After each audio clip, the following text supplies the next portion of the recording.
각 언론에 헤드라인을 장식하고 있는 만큼 오늘만큼은 정강 목사님의 메시지를 가감없이 있는 그대로 보도해 주시기를 당부드리겠습니다. 자, 그럼 국민의 내부 분열 사태와 현 시국 상황에 대한 정강 목사님의 입장문 발표 기자회견을 시작하도록 하겠습니다. 자, 우리 정강 목사님 모시겠습니다.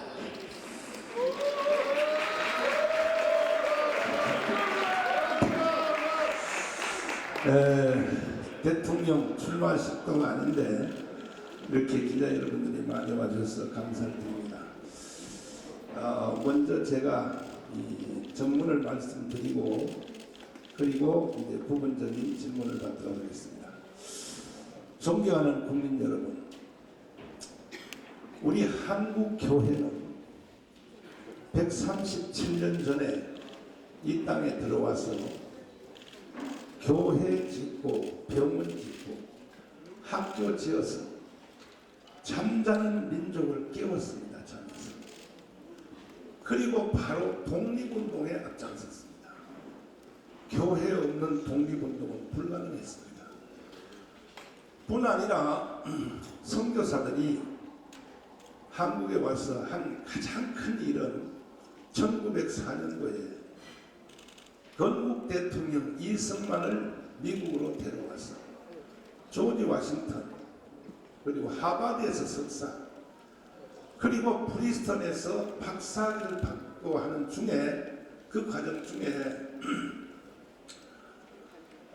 대한민국을 잉태하게 되었습니다. 네 가지입니다. 자유민주주의, 자유시장경제, 한미동맹, 기독교 입국론.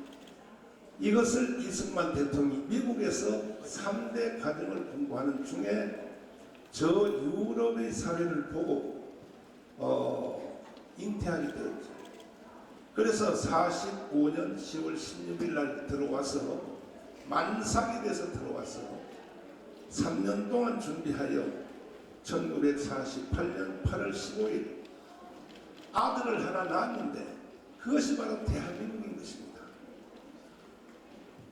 이 모든 과정에 교회는 정말 희생을 다해왔습니다. 교회 없는 이승만은 없는 것입니다. 그리고 새마을운동, 새마을운동 지도자들의 82%가 교회 청년회장 출신입니다. 네팔에 있는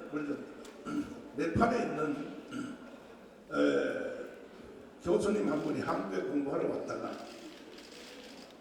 네팔 사람입니다. 우리 교회 와서 간증을 하시는데 대한민국이 새마을운동을 해서 이 거지 같은 나라가 옛날에 네팔보다 더 못 살았는데 이게 한국에 이렇게 10위권에 잘 산다는 거죠.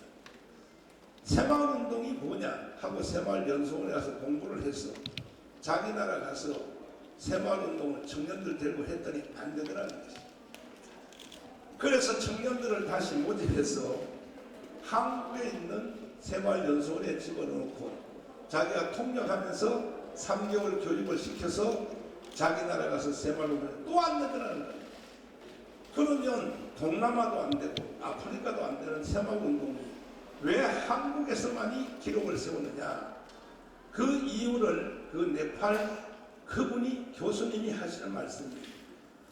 한국은 교회가 135년 전에 들어와서 동네별로 공동체 원리를 교회가 가르쳐놨다는 거예요.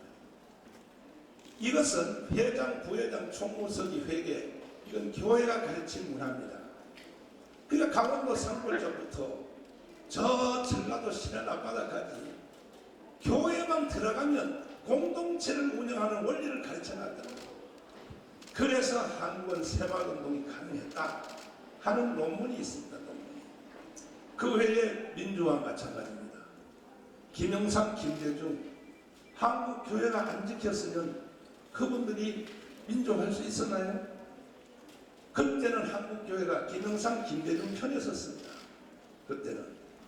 그리고 현재 경제 세계 10위권의 나라가 될 때까지 한국 교회는 모든 희생을 다해왔습니다. 줄여서 말하면 교회 없는 대한민국은 없는 것입니다. 그럼에도 불구하고 지금 오늘날 대한민국이 왜 이렇게 시끄러운가? 이승만 대통령이 마지막 한 가지를 못하고 돌아가셨어요. 자유통일입니다. 자유통일. 1945년 8월 6일 날 히로시마 원자탄이 터졌죠. 그때 한반도는 두 가지 선택을 강요받았습니다. 김일성과 살래, 이승만과 살래는 것입니다. 그때 대한민국은 이승만을 선택했습니다. 북한은 김일성 선택했습니다. 공부를 안 한 몇몇 분들은 말하게 됩니다. 왜 이승만 하나뿐이냐? 여운형, 김규식, 김구, 또 조수아 얼마든지 있는데 그 공부 안 한 사람들이에요. 딱 둘 중에 하나입니다. 김일성이냐 이승만입니다. 다른 사람은 선택해야 되는 것입니다. 북한은 김일성 선택했어요. 우리는 이승만 선택했습니다. 또 한 가지, 어떤 세상에 살고 싶어? 자유민주주의, 자유시장경제, 한미동맹, 기독교 입국론에 살래? 아니면 공산주의, 사회통제경제, 그 중국을 친구로 하는 조중동맹, 그리고 주사파 종교. 주사파는 세계 종교 사전에 등록되어 있는 정식 종교입니다. 주사파는. 어떤 세상에 살고 싶어? 그때 우리 대한민국은 5,000년의 역사 중에 가장 선택 한 번을 잘한 것입니다. 대한민국을 선택했습니다. 북한은 공산주의 선택했습니다. 똑같은 70년 살았습니다. 끝났습니다. 모든 경쟁과 모든 회담은 끝난 것입니다. 그래서 우리는 그 선택의 결과로 세계 10위권의 자랑스러운 대한민국이 되어 있습니다. 그런데 오늘 지금 이 마당에 문재인을 비롯해서 이 국민들을 속여먹는 사기꾼 정치인들이 대한민국을 해체하고 북한으로 가자. 다시 말해서 지금 종전협정, 평화협정, 주한미군 철수, 그리고 연방제 통일로 가서 전쟁 없이 통일하자. 이것은 사기입니다. 사기. 이 이론에 속아 넘어간 사람들이 국민의 절반입니다. 바로 이재명 대통령 후보가 제1정책이 뭐냐? 주한미군 철수입니다. 그런데 언론인 여러분들까지도 책임이 있는 거예요. 지난번에 대통령 선거할 때 이재명의 제1정책 숨겨놓은 것 아닙니다. 이재명이 쓴 대한민국을 혁명하라는 책을 보십시오. 자서전을. 그 사람은요, 자나 깨나 거기 종교적 신념으로 입혀진 것이 뭐냐? 주한미군 철수입니다. 외국 군대가 대한민국에 존재하는 것은 온당치 않다. 그런데 기자 여러분들이 그걸 보도한 적이 있어요? 그러니까 대통령 선거죠. 무효입니다. 무효. 사기를 가지고 대통령 선거를 하면 뭐하겠습니까? 이 부분에 대해서는 내가 도움이 좀 필요합니다. 이충훈 박사님. 네. 왜 종전협정, 평화협정, 주한미군 철수, 이것은 왜 사기인가?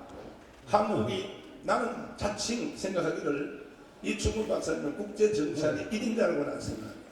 잠깐 한번 설명해 주세요. 네. 그 평화협정이라는 것이 국가사에서 많이 맺어졌습니다. 한번 역사를 보겠는데 1860년대에 그 프랑스에 살았던 그 소설가가 역사에 대해서 아주 그 심취한 사람이 기원전 1500년부터 자기 살았던 때까지 한 3000년 동안 평화협정을 다 찾아냈습니다. 역사에서 8000개가 넘었습니다. 그 프랑스 소설가의 결론은 평화협정이 평화를 유지하는데 평균 2년 걸렸다고 합니다. 그리고 전부 전쟁으로 귀결이 됐습니다. 그리고 지금도 이제 예일대학 교수하시는 브루스 러셀 교수가 국제정치를 쭉 연구하다 보니까 평화협정 또는 불가침 조약을 맺은 나라들 사이에서 전쟁 발발할 가능성이 그렇지 않은 나라들보다 훨씬 높다라고 되어 있습니다. 지금 대한민국은 확실한 안전장치가 한미동맹 주한미군입니다. 한미동맹 주한미군을 나가라고 하면 국민들이 말을 안 들을 테니까 그것을 꼼수로 북한이 평화협정을 맺자 종전선언을 하자라고 얘기하는 겁니다. 종전선언을 했고 평화협정을 맺는데 주한미군이 여기 있을 수 있습니까? 평화협정을 하고 그 주한미군을 내보내겠다는 얘기입니다. 그리고 결정적인 증거는 김일성이가 1972년에 처음으로 남북한 대화를 했습니다. 한국전쟁 끝나고 거의 20년 만에 처음으로 대화를 했는데 대화를 하고 북한으로 올라온 자기 부하들한테 뭐라고 얘기했냐면은 그 사람들이 한국 와가지고 서로 이제 평화 분위기에 취했습니다. 우리에서 오는 통일도 모르고 같이 울기도 하고 그랬더니만 자기 부하들한테 뭐라고 교시를 내리냐면은 남조선을 점령하고 한국을 해방할 때까지 진정한 평화는 오지 않는다고 얘기했습니다. 북한이 말하는 평화는 대한민국이 없어지는 평화라고 얘기를 했는데 우리가 지금 그들을 평화협정을 맺어갖고 설득을 해가지고서 평화를 유지한다? 이거는 국제정치의 역사에도 없고 이론도 맞지 않는 겁니다. 그런 일들을 계속 주장하는데 그리고 대통령 후보도 왜 한반도에 미군이 있냐고 주장했는데 우리 국민들 90% 이상은 주한미군이나 한미동맹이 중요하다고 다 알고 있습니다.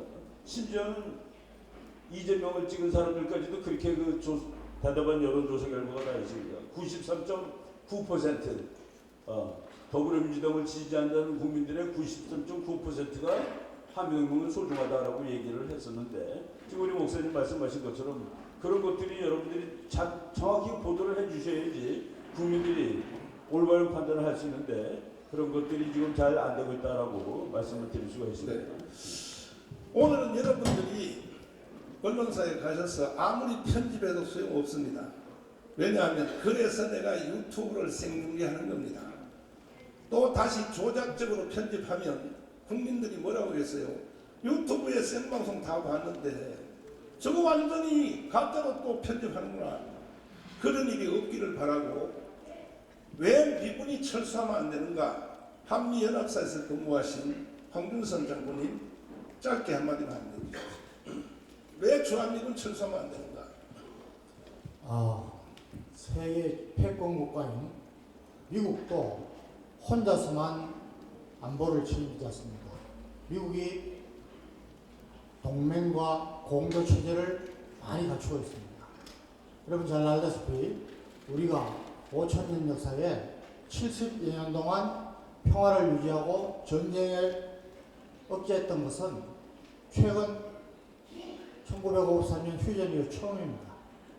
우리 군이 잘 안보를 유지하고 국민들이 잘 해주셨던 것도 있지만은 주한미군이 있었기 때문입니다. 여러분들 전 세계에 미군이 장기적으로 많이 주둔한다는 전부 현재 세계 탑5 안에 들어가는 선진국들입니다. 미군이 철수하면은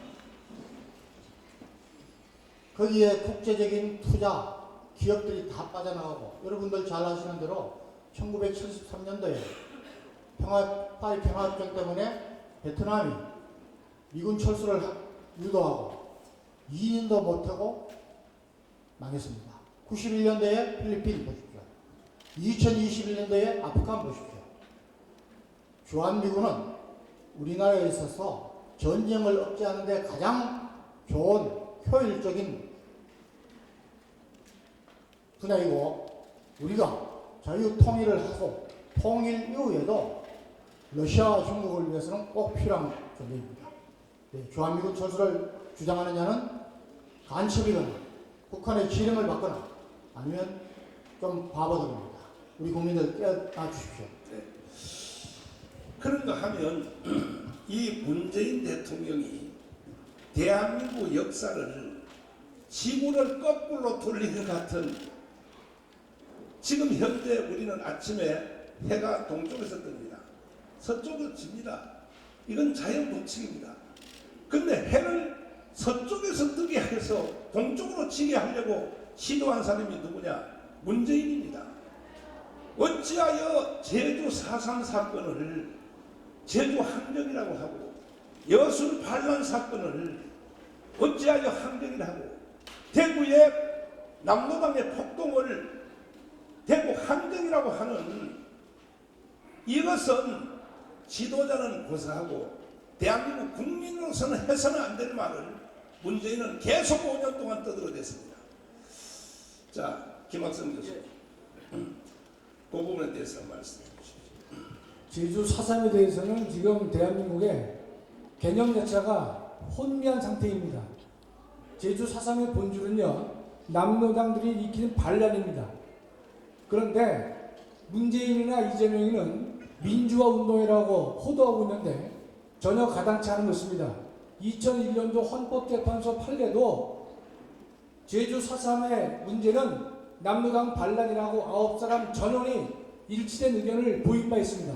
여러분, 민주화 운동이라면 4월 3일 새벽 4시를 기해서 제주도 내에 있는 24개의 경찰 관서를 그들이 급습합니다.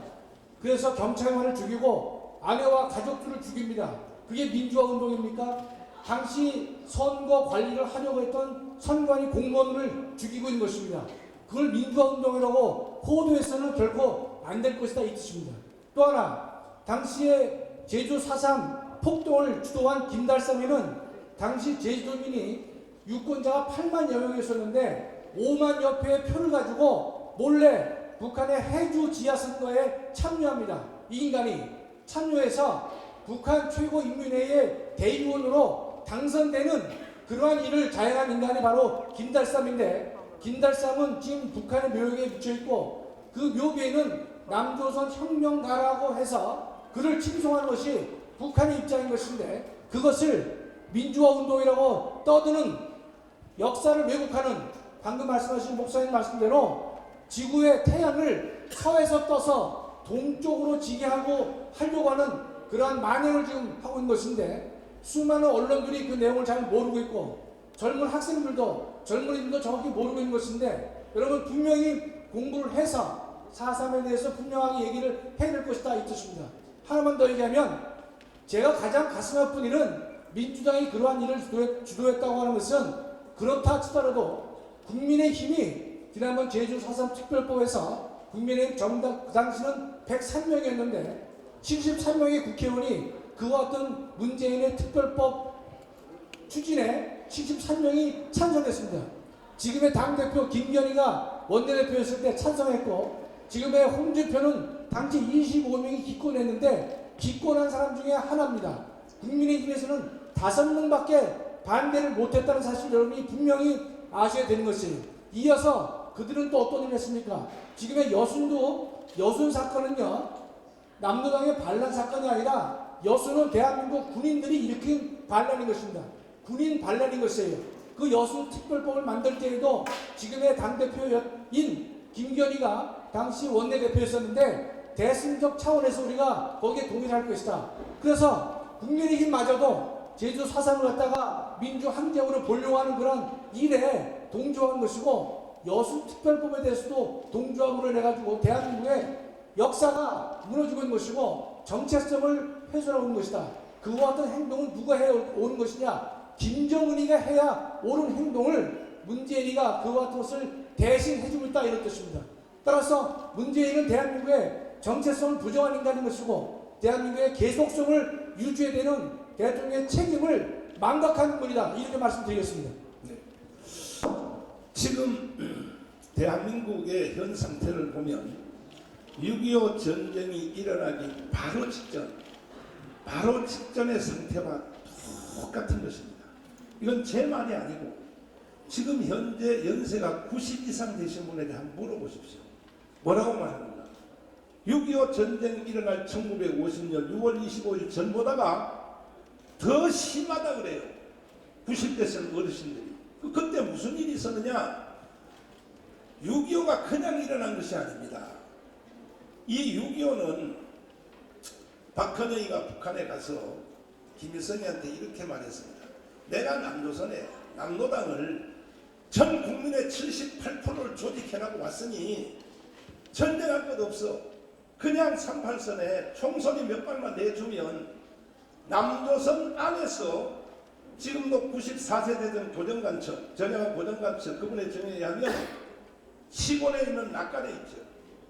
가을에 되면 벽집 쌓아놓고 거기다가 팍 불을 질러서 민중 봉기를 일으켜 전쟁 없이 그냥 통일한다. 이게 6.25입니다. 또 하나는 성시백이라는 간첩을 한국에다 파송해서 완전 장악당했습니다. 국회 부의장 간첩으로 만들었죠. 신성모 국방부 장관, 그리고 최병덕 참모총장을 간첩으로 만들었습니다. 그리고 언론도 그때 조선일보, 동아일보가 두 가지가 나왔어요. 한자고 똑같은 글씨로 세월호 성시백이가 찍는 조선일보가 따로 있었습니다. 보면 몰라요. 국민들이 이게 어디서 나온 조선일보가, 왜? 앞에 제가 같으니까. 언론 장악 다 했죠. 군대 장악 다 했죠. 그 다음에 정치 장악 다 했죠. 그래 놓고 북한으로 보고한 겁니다. 준비 다 끝났으니까 시작하시라고. 그래서 일어난 것이 6.25인데, 그렇다면 그때 상황과 오늘 상황이 어떻게 다른가? 똑같은 것입니다. 지금 보세요. 지금 여기도 있는 국회가 저게 대한민국 국회 맞습니까? 응? 김여정 하명법 아시죠? 박상학 대표가 공풍선 날리는데 그 못 날리는 법을 만들어 잘 만들지 않습니까?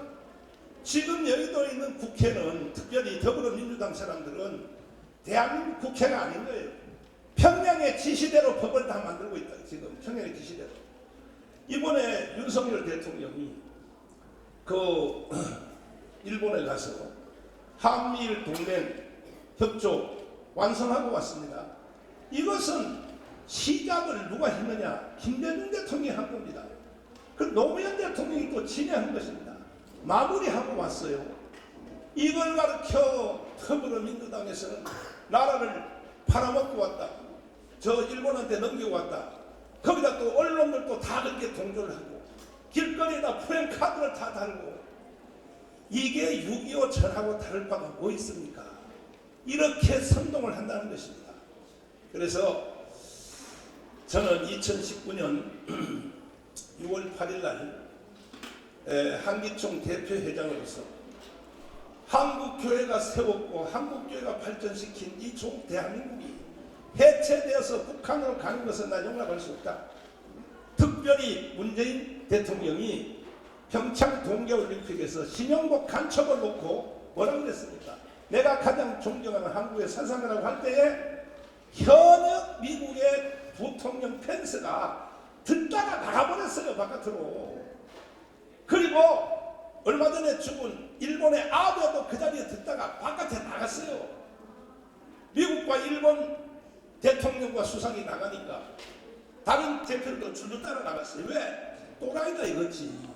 왜 우리를 불러놓고 왜 간첩 연설을 하냐는 거죠. 아니, 언론사들은 그런 걸 확인 안 하십니까? 그리고 1948년 8월 15일 건국을 인정할 수 없다. 그러면 문재인 대통령은 대통령 하지 말아야죠. 아니, 이승만 대통령이 세워놓고 박정희가 일으킨 이 대한민국의 헌법에 따라서 대통령이 됐으면서 나는 대한민국을 인정할 수 없다. 그러면 대통령 하지 말아야죠. 그래서 저는 정치가도 아니고 사회운동가도 아니고 한기총 대표회장으로서 난 이건 용서할 수 없다.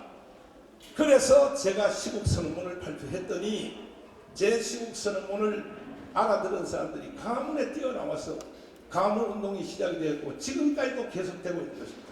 목표는 딱 하나입니다. 자유통일입니다. 통일 방법은 세 가지인데, 하나는 북한식 통일, 그건 당연히 안 되죠. 더불어민주당이 주장하는 평화협정, 종전협정, 그리고 주한미군 철수, 연방제 통일, 이것도 결국은 북한으로 흡수 통일되는 것입니다. 그 다음에는 국민의힘 정당이 하고 있는 또 통일 방안, 자세히 설명할 수 없지만 그것도 역시 북한식으로 흡수될 것입니다. 그래서 저는 한국교회는 거기 동의할 수 없다. 그래서 강력하게 내가 저항을 했고, 그랬더니 문재인 씨가 저를 3번 감옥에다 가뒀습니다. 저를 감옥에다 가둬놓고 총선을 해서 약 180석을 했습니다. 그래가지고 이제 180석 됐기 때문에 자기들 마음대로 할 줄 생각했지만 그렇게 마음대로 되는 게 아닙니다. 대한민국 국민들은 본성이 착해요. 원래 어느 정도 사기에 넘어갈 것 같지만 넘어가지 않습니다. 그래서 결국은 정권이 교체되었고 윤석열 대통령이 당선되어서 이제 겨우 5년 연기되었습니다. 완전히 이게 끝난 것이 아닙니다. 그래서 지금도 저희들이 손을 떼면 이 나라는 5년 후에 어차피 무너진다. 북한도 다시 넘어간다. 하는 이러한 확신을 가지고 저는 애국운동을 지금도 계속 진행하고 있고, 아니 저도 나이가 이제 70인데 이만큼 살았으면 됐지. 나라가 해체되고 북한으로 가는 것을 그걸 보고 있을 수 있습니까? 그래서 저는 순교적 정신으로 한국교회 1200만 다 동의는 하지 않지만 1200만 많은 동역자 목사님들도 이제는 다 제 말을 다 알아들었어요. 거의 다 알아들었습니다. 그래서 한국교회가 앞장서서 물론 불교도 물론 천주교도 애국운동 하시는 분들이 많이 있습니다. 그래서 우리는 이제 마지막 남은 이 자유통일을 반드시 우리식의 통일을 해낼 것이며